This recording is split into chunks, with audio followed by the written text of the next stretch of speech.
Donne la vérité à Yaakov, la bonté à Abraham. La question est que nous constatons concrètement que dès l'homme souhaite suivre une voie droite, des jugements et accusations s'éveillent contre lui, alors que le contraire aurait été plus cohérent. La raison en est qu'il existe deux sortes de craintes, la crainte de la sanction et la crainte de la grandeur. La crainte de la sanction est appelée justice tzedek, et la crainte de la grandeur est appelée foi emunah. En effet, lorsque l'on croit d'une foi entière que Dieu béni soit-il est grand, qu'il gouverne, qu'il est la source et la racine de tous les mondes, on éprouve de ce fait une crainte devant lui. Or, nous savons par ailleurs qu'il est impossible d'atteindre cette foi autrement que par la crainte de la sanction. En effet, puisque l'on craint le châtiment, on croit que Dieu béni soit-il est puissant, qu'il est omnipotent et maître de toutes les forces de la nature. Ce n'est qu'à partir de là qu'on accède à la foi plus grande.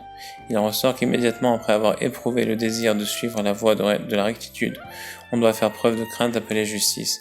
Or, à propos de la justice, il est écrit « Il juge le monde avec justice ». Voilà pourquoi s'éveillent les jugements. Mais lorsqu'on atteint la vérité, c'est-à-dire la crainte appelée foi, tous les jugements sont alors adoucis en leur source.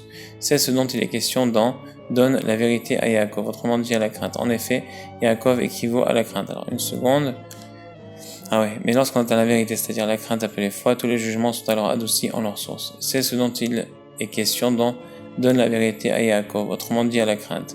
En effet, Yaakov équivaut à la crainte au sens de suite, Akev à l'humilité apparaît la crainte de l'Éternel. Et dès lors, très certainement, la bonté à Abraham. En effet, Abraham est le déterminant de celui qui vient de s'attacher à Dieu béni soit-il, au sens de « je rejoindrai le Très-Haut, Avoram ».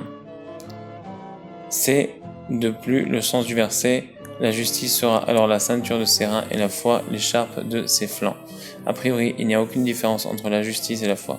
Mais en réalité, tant que la vérité ne l'a pas rejointe, elle s'appelle justice, et dès que la vérité l'a rejointe, elle s'appelle foi. C'est dès lors que tout le bien et toute la lumière reposent sur elle. Baruch Adonai Leolam, Amen ve Amen.